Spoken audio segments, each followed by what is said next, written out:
Il faut bien comprendre que nous sommes dans une machination qui a été lancée le 1er avril par Netanyahou. Netanyahou était en train de perdre la guerre au Hamas dans lequel il est embourbé.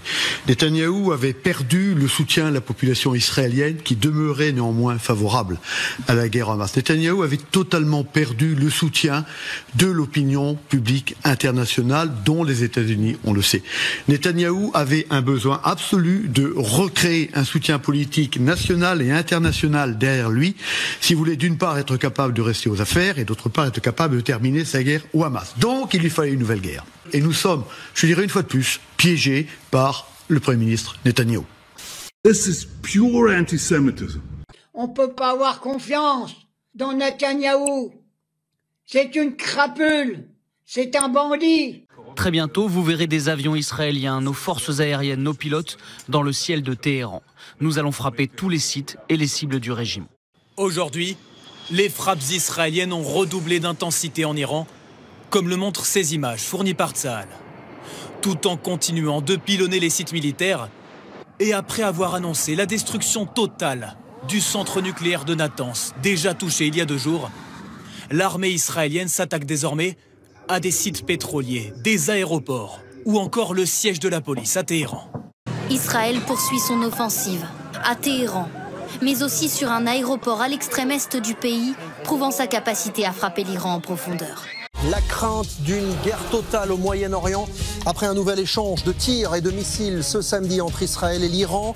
L'escalade verbale aussi, tandis que le régime des Mollahs promet l'enfer aux Israéliens. L'État hébreu menace de brûler Téhéran si le conflit se poursuit. L'État hébreu affirme avoir déjà visé 80 cibles du projet nucléaire iranien et annonce avoir tué le chef du renseignement. Nous sommes déterminés à changer le destin de la région, à la conduire vers la paix en détruisant la capacité de l'Iran à nous menacer. Alors, l'Iran a-t-il les moyens de se défendre ? Voici le ciel d'Israël la nuit dernière. Une pluie de missiles prêts à s'abattre sur les villes du pays. 80 missiles au total. Tous n'ont pas été interceptés par le dispositif anti-aérien. Explosion dans la capitale iranienne. Salve de missiles dans le ciel israélien. Jusqu'où ira l'escalade militaire entre les 2 pays ennemis ? Ce quartier résidentiel de Bat-Yam, en ruine après une nouvelle salve de missiles lancée par l'Iran. Sur place, les secouristes s'activent pour retrouver des habitants coincés sous les décombres. Benyamin Netanyahou s'est rendu sur place au milieu des débris pour exprimer sa détermination et son soutien aux Israéliens. L'Iran paiera un prix très lourd pour le meurtre prémédité de civils, de femmes et d'enfants.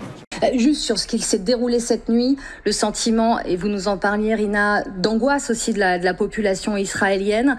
Oui, le sentiment d'angoisse, on peut l'imaginer. Humainement, c'est tout à fait naturel. Permettez-moi d'en revenir aux faits et à leur qualification de droit international. C'est pas une riposte contre riposte.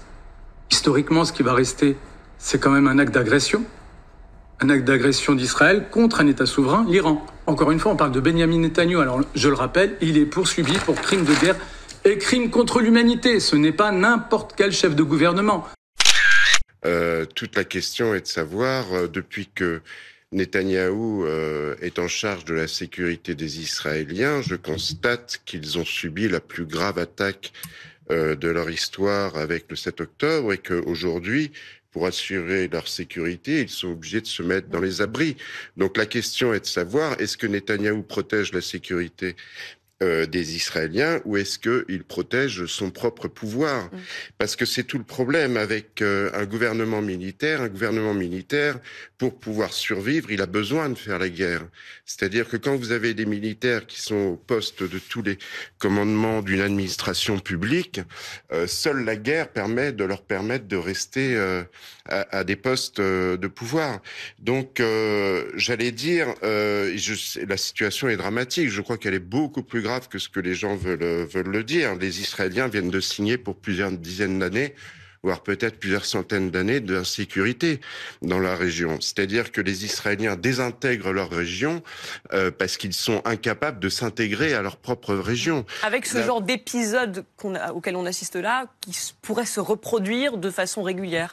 C'est-à-dire que c'est toujours facile de commencer une guerre, c'est toujours plus difficile de l'arrêter. Et depuis que les militaires sont en poste de toutes les chancelleries étrangères au Moyen-Orient, vous voyez, fiasco afghan, désastre irakien, tragédie syrienne, famine yéménite, chaos libyen, humiliation mahélienne, instabilité au Liban, la bande de Gaza a été rayée de la carte, aujourd'hui on s'en prend à l'Iran. Je veux dire, il va peut-être falloir un tout petit peu se calmer. Discours typiquement antisémite, voilà. J'ai été réveillée vers 4h du matin par l'alerte rouge sur le téléphone qui dit qu'il faut se mettre à l'abri. Donc j'y vais. Je dois préciser quand même que depuis le début des bombardements, je suis extrêmement admirative de la paix mentale des Israéliens dans les abris. Ils jouent, ils rigolent, ils continuent leur vie. Là, d'un coup, cette nuit, l'abri a tremblé. Et on a entendu les bombardements alors que l'abri était au sous-sol. Et là, je peux vous assurer que plus personne n'a ri, plus personne n'a parlé. Et là, je pense qu'on a tous compris qu'il était en train de se passer quelque chose d'extrêmement grave. Alors malheureusement, vous avez à quelques kilomètres des Palestiniens de Gaza qui, eux, n'ont pas les moyens d'avoir des abris face aux bombardements quotidiens israéliens. On est à plus de 50 000 morts et pour le coup, ils sont manifestement ciblés. Les images en question me rappellent ce qui se passe à quelques kilomètres depuis 18 mois, à savoir des bombardements de bâtiments civils avec des dizaines de milliers de morts civils.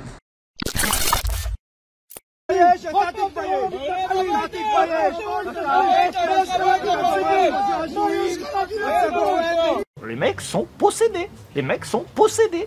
באופן ישיר ובאופן מתמיד ובנחישות.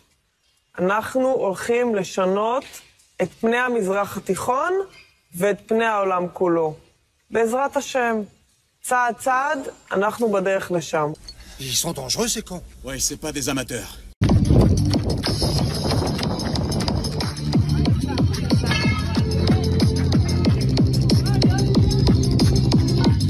Ils sont complètement fumés, quoi.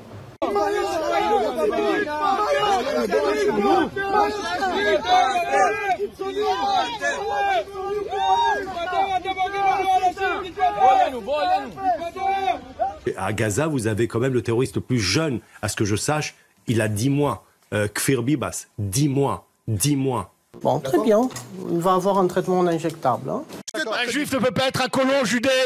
Un juif. Jésus est né à Nazareth, il était juif. Okay. Ça fait 2000 ans que les juifs sont chez eux. Ok, monsieur. Et ce sont les autres qui sont aujourd'hui colons en Judée, en Samarie, en Eretz Israël. Écoutez, juifs de France, nous étions ici, nous, en France, avant les premiers goïms. Wesh. Juifs de France, nous étions ici, nous, en France, avant les premiers goïms. Donc tout ça, ici, chez nous. On devrait faire une journée avec kippa. C'est-à-dire qu'on porterait tous la kippa dans ce pays pour rendre hommage aux victimes du 7 octobre. Écoutez, et surtout pour montrer notre solidarité avec les Juifs. Attendez.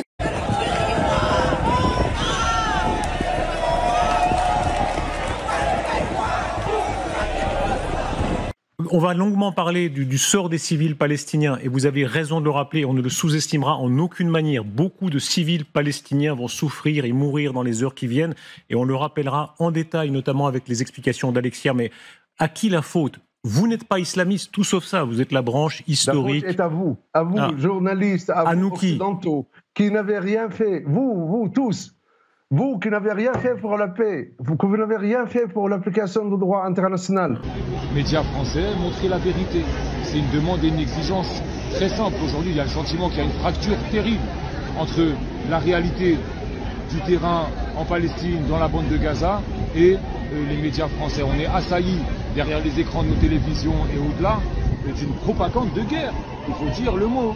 Et ces médias qui sont aujourd'hui détenus par des marchands d'armes, des milliardaires, ils ont tout sauf les intérêts de ce peuple aujourd'hui qui en France manifeste en solidarité et en soutien à la lutte légitime du peuple palestinien. Et donc au-delà de la question médiatique et du traitement médiatique infâme, et je tiens à saluer justement tous les médias indépendants, il faut les soutenir, il faut éteindre la télé, si c'est juste pour regarder BFM, etc. Moi, c'est clair et net. Pour notre santé mentale, et pour nos cœurs, et pour nos enfants, pour notre éducation, il faut tout simplement éteindre ces télés-là, parce qu'elles sont aujourd'hui au service d'un projet criminel, de division, de destruction, et aujourd'hui même, on peut le dire, de génocide d'un peuple. Au-delà de ça, il y a un message politique qu'il faut répéter. C'est que la France aujourd'hui, la France de Macron, c'est plus la France de Gaulle. C'est plus une France indépendante. C'est une France, en fait, qui s'est pire qu'alignée, qui est aujourd'hui complètement intriquée. Les intérêts israéliens sont consubstantiellement liés aux intérêts du capitalisme français et de ce gouvernement. Et du coup, on comprend mieux, à partir de là, pourquoi Macron et ce gouvernement a dérivé pour passer d'une complicité honteuse, odieuse, à une participation pleine et entière au massacre du peuple palestinien. Et cette complicité, cette responsabilité, c'est une responsabilité que porte Macron, mais c'est un gouvernement qui a une légitimité extrêmement fragile. À l'Assemblée, il n'a pas la majorité, et la majorité des citoyens aujourd'hui ne se reconnaissent pas dans ces institutions d'une démocratie libérale qui devient de plus en plus autoritaire, qui réprime les manifestations, qui réprime les mouvements sociaux, qui écrase la voix de toutes celles et ceux qui aujourd'hui, en France, ici, à Paris, aspirent à la dignité et à la libération. Donc oui, ils veulent faire de nous des personnes qui soutiendraient telle ou telle organisation, mais ce n'est pas la bataille de telle ou telle organisation. Le peuple palestinien, depuis plus de 75 ans, il se bat contre le colonialisme et l'occupation. Vous iriez jusqu'à assimiler la résistance actuelle du peuple palestinien à la résistance contre l'occupant allemand? Oui, c'est une résistance contre une occupation. Je suis content que vous ayez utilisé ce terme. La Palestine est militairement occupée comme nous avons été militairement occupés. Que vous écoutiez BFM, que vous écoutiez France Info, chaîne publique, chaîne privée, c'est de la merde. Oui.